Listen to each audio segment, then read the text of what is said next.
stasiun Jatinegara ya. Kita mau ke museum mana, Kal? Kata hilang. Oke. Oke, sini kita mau masuk.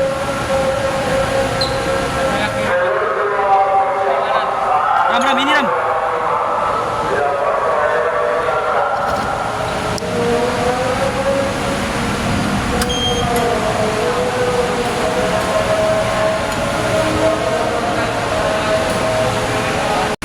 Keretanya sudah dekat, sudah mau sampai.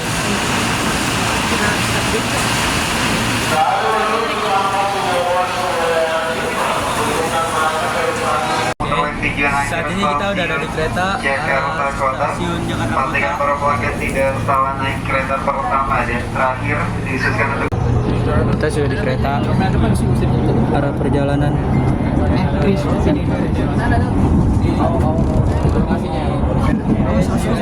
Oke, sekarang kita udah di luar stasiun Jakarta Kota. Kita arah mau ke Museum Fathaillah.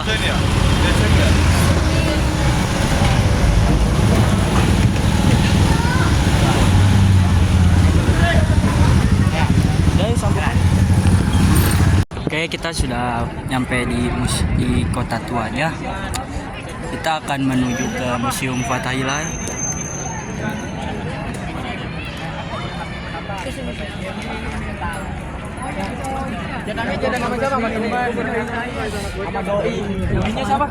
Assalamualaikum warahmatullahi wabarakatuh. Perkenalkan, nama saya Muhammad Fadila dari Semarang.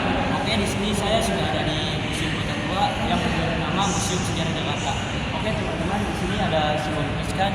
Saya akan menjelaskan sedikit tentang lukisan ini.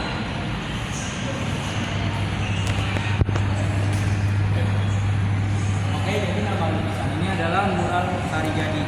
Mural ini dilukis pada tahun 1905 oleh seorang pelukis kenama yang bernama Harijadi Sumadi Joyo. Luas media dinding mural ini berukuran 200 persegi dengan ketinggian mencapai 6 meter. Banyak seniman yang mengakui untuk melukis seperti ini. Tingkat kesulitannya sangatlah luar biasa dikarenakan lokasi gedung ini yang berdekatan dengan laut sehingga tingkat kelembapan dinding sangatlah tinggi hingga cat tidak bisa menempel secara utuh. Nah, makanya ini juga di sangat susah. Lukisan ini memberikan gambaran tentang kehidupan sosial, ekonomi, dan budaya masyarakat Batavia pada tahun 1880 hingga tahun 1990, di mana digambarkan pada bagian atas terdiri dari pelabuhan Sunda Babat, Gerbang Batavia, sampai Gedung Harmoni yang kini sudah tidak ada keberadaannya.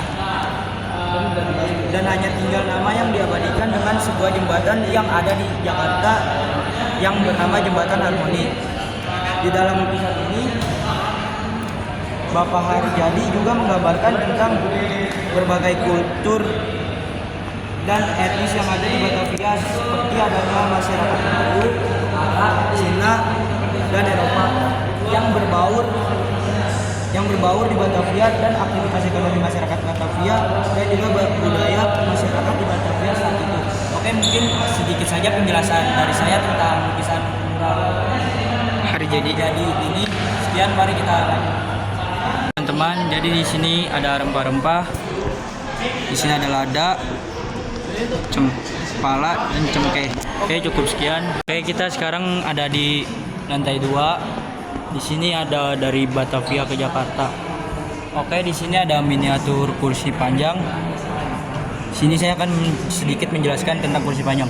Pedagang-pedagang India yang datang ke Batavia pada abad ke-17 membawa banyak benda berharga untuk dijual. Salah satunya miniatur kursi bergaya India yang sangat langka ini. Bentuk miniatur ini meniru bentuk dari kursi panjang yang dibawa ke Batavia dari pantai Coromandel, India sekitar tahun 1650 sampai 1680.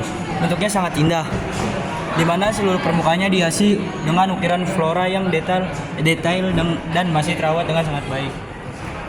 Sini ada miniatur kursi, ada kotak penyimpan. Di sini ada wadah timbangan beras, wadah untuk menimbang beras dan jenis kacang-kacangan pada alat timbangan nasional. Di sini ada alat ukur bahan bangunan. Sini juga ada batu timbangan. alat ukur bata, alat ukur genteng. Uang kertas. Di sini ada uang kertas setelah kemerdekaan. Setelah kemerdekaan di tahun 1945 Indonesia masih. Ini uang logam. Ini kita menemukan VOC dalam lintas sejarah Indonesia. Berdirinya VOC terjadi di tahun 1602. Kemudian pada tahun 1610 VOC menduduki Batavia yang kemudian dijadikan kantor pusat VOC pada tahun 1619. Nah, pada tahun 1615 VOC memiliki 50 kapal dagang yang berlayar di jalur-jalur perdagangan VOC. Kemudian menjadi 150 kapal pada akhir abad ke-17. Pada tahun 1652 sampai 1664, perang antara Inggris dan Belanda pertama. 1653 VOC mendirikan kantor dagang di Cape Town, Afrika Selatan. Sini tentang sejarah VOC. Kita berada di ruang gaya Indis atau Indis Style. Oke, di sini ada Stasiun Jakarta Kota, Museum Wayang, Museum Seni Rupa dan Keramik, Kantor Pos Pasar Baru, GKJ atau bisa disebut Gedung Kesenian Jakarta, Gedung AA Maramis, Istana Negara Presiden. Oke, di sini ada sedikit penjelasan dari istilah Indis seringkali dipakai untuk mengkategorisasikan karya seni atau arsitektur adaptif yang dihasilkan di masa Hindia Belanda sejak tahun 1799 hingga 942. Oke teman-teman, sekarang kita berada di ruang orientasi Sultan Agung. Oke, di sini ada senjata-senjata rakyat Indonesia untuk melawan para penjajah di zaman dahulu. Di sini ada sebuah lukisan. Lukisan ini menceritakan tentang Sultan Agung. Di sini lukisannya.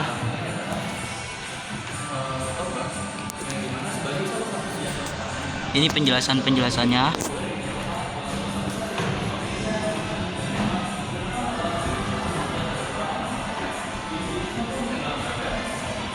Sini juga menyisakan senjata yang ini senjata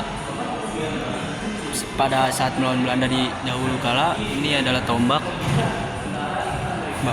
Di sini ada sedikit penjelasan tentang tombak.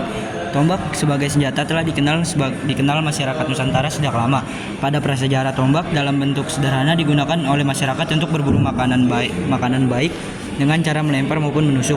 Pada masa kolonial, tombak juga digunakan sebagai salah satu senjata utama dalam peperangan melawan penjajah.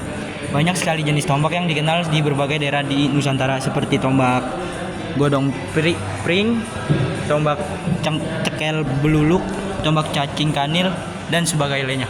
Oke, mungkin ini saja penjelasan tentang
teman-teman. Sekarang kita berada di ruang yang menjelaskan datangnya VOC di Jayakarta dan pendirian Batavia. Ini sedikit penjelasannya tentang datangnya VOC di Jakarta dan pendiriannya.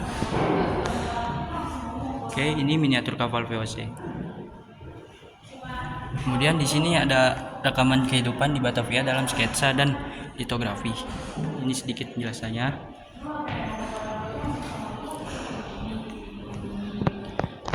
Udah selesai menjelaskan sejarah museum di Jakarta. Mungkin cukup sekian video kita kali ini. Sampai jumpa. Dadah.